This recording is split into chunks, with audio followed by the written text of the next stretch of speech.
Ukraine के खिलाफ रूस के बारूदी मिशन में कई बार ऐसे मोड़ आए जिसमें यूक्रेन भारी पड़ता दिखा है। हालांकि इस समय रूस जंग का दायरा बढ़ा रहा है, लेकिन यूक्रेन भी जताने की कोशिश कर रहा है कि मॉस्को पर कीव भारी है। और यूक्रेन भारी इसलिए है क्योंकि मॉस्को तक यूक्रेन के ड्रोन्स पहुंचकर धमाके कर रहे हैं, लेकिन रूसी डिफेंस सिस्टम उन्हें रोकने में नाकाम है। अब सवाल ये उठता है कि आखिर यूक्रेन के पास ऐसे ताकतवर हथियार वाकई हैं या फिर रूस खुद यूक्रेन को रणनीतिक बढ़त बनाने दे रहा है। देखिए वॉर जोन से ये एक्सक्लूसिव रिपोर्ट।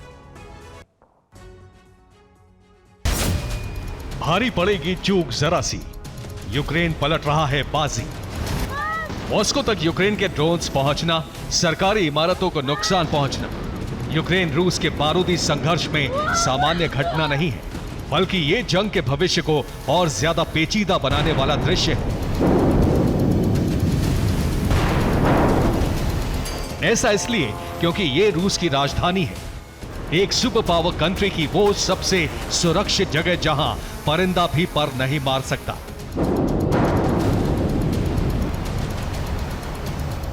तो क्या रूस के डिफेंस सिस्टम कबाड़ हो चुके हैं? क्या रूसी डिफेंस लेयर तोड़ना आसान हो गया है? या फिर क्या यूक्रेन ने रूस से ज्यादा उन्नत हथियार हासिल कर लिए?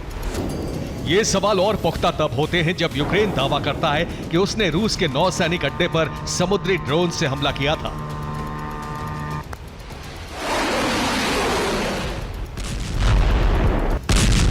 लेकिन फिर भी सवाल का कोई जवाब नहीं मिलता। आखिर यह संभव कैसे है कि पहले क्रेमलिन तक एक ड्रोन पहुंचा और फिर ग्रीन जोन में मौजूद दूसरी इमारतों को भी दुश्मनों ने नुकसान पहुंचा दिया? क्या मारियन्स्की पैलेस में मॉस्को की सिक्योरिटी नाकाम करने का ट्रिगर है? जवाब जानने से पहले मॉस्को की सुरक्षा समझ लीजिए। मॉस्को की सबसे बाहरी लेयर पर S-500 एयर डिफेंस सिस्टम तैनात है, जो मिसाइल और फाइटर जेट से रक्षा करता है। दूसरी layer Krasukha electro warfare system की है। यह लेयर माइक्रो और मैक्रो ड्रोन्स को भी नाकाम कर सकती है। तीसरी लेयर में self propelled medium range surface to air missile और anti aircraft artillery system Pantsir तैनात है। चौथी लेयर में short range 9K330 Tor missile system Moscow की सुरक्षा में लगाया गया है, जबकि सबसे अंतिम पांचवी लेयर में एंटी ड्रोन सिस्टम और एंटी ड्रोन गन के साथ रूसी फोर्स के माहिर सैनिक भी तैनात हैं। इसलिए सवाल उठेंगे और जवाब देते हैं यूक्रेन की तरफ से इस्तेमाल हो रहे हथियार। यूक्रेन ने लोकल इंजीनियरिंग के दम पर रूस के भारी वेपन्स को नाकाम करने में कामयाबी हासिल कर ली है, लेकिन वो हथियार कौन से हैं? Decoy missile.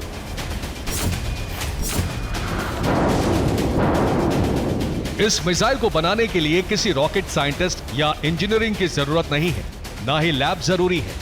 बावजूद इसके यूक्रेन की लोकल इंजीनियरिंग से तैयार ये वो मिसाइल है जो जोरदार धमाका करने में सक्षम है।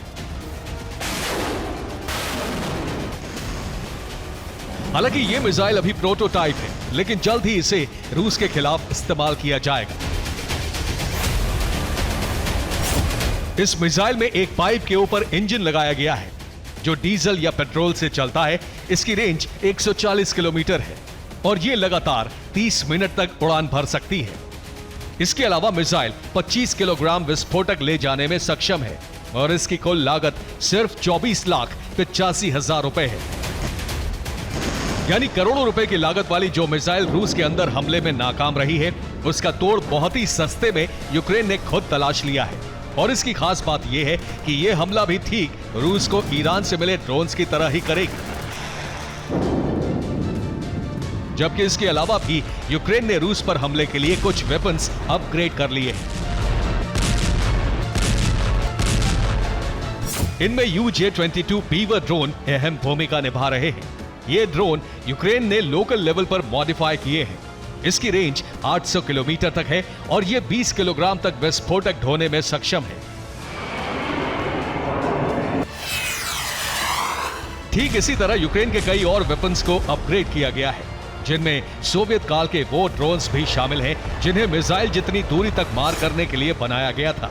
हालांकि उन ड्रोन्स को डिफेंस सिस्टम नाकाम कर सकते हैं, इसलिए यूक्रेन का भरोसा ज्यादातर हाइब्रिड वेपन्स पर है, जो यूक्रेन में ही बनाए जा रहे हैं और इनमें पहला नाम आता है रूबक ड्रोन का। दावे के तहत मॉस्को तक पहुंचने वाला हथियार रूबक ड्रोन ही था, जो रूस के लैंसेट और ईरान के शाहिद ड्रोन का फ्यूजन है। रूबक ड्रोन भी एक कामिकाज़े ड्रोन है जिसका वॉरहेड रूस के लैंसेट ड्रोन जैसा है। वहीं पिछला हिस्सा यानी टेल ईरान के शाहिद ड्रोन से इंस्पायर्ड है। यूक्रेन का यह ड्रोन कम ऊंचाई पर उड़ने में सक्षम है और 20 से 40 किलोग्राम तक विस्फोटक ले जा सकता है। माना जा रहा है कि इस ड्रोन में एक ऐसी तकनीक का इस्तेमाल किया गया है जो रूस के डिफेंस सिस्टम या इलेक्ट्रो वॉरफेयर सिस्टम को भी धोखा दे सकती है। और दावा यह भी है कि हाइब्रिड हथियारों में ऐसे कई वेपन्स यूक्रेन की लिस्ट में शामिल हो चुके हैं, जिसका प्रमाण है पोलोस M16। ये एक ऐसी बोट है जिसे यूक्रेन नीपर नदी से लगी सीमा या ब्लैक सी में रूस की सेना या नौसेना के खिलाफ इस्तेमाल कर सकता है। इसमें एक बोट पर UAG-40 ग्रेनेड लॉन्चर फिट किया गया है, जो हल्का और घातक हथियार है। इसका मतलब साफ है कि यूक्रेन ने खुद ऐसे वेपन्स बना लिए हैं जो न सिर्फ रूस के डिफेंस सिस्टम को धोखा दे सकते हैं, बल्कि मॉस्को तक पहुंचकर तबाही भी मचा सकते हैं। यानी अब जंग एक बार फिर उस मोड़ पर है जहां यूक्रेन और रूस के बीच बारूदी घमासान वार पलटवार के लेवल पर है। Bureau report, TV9 Bharatvarsh.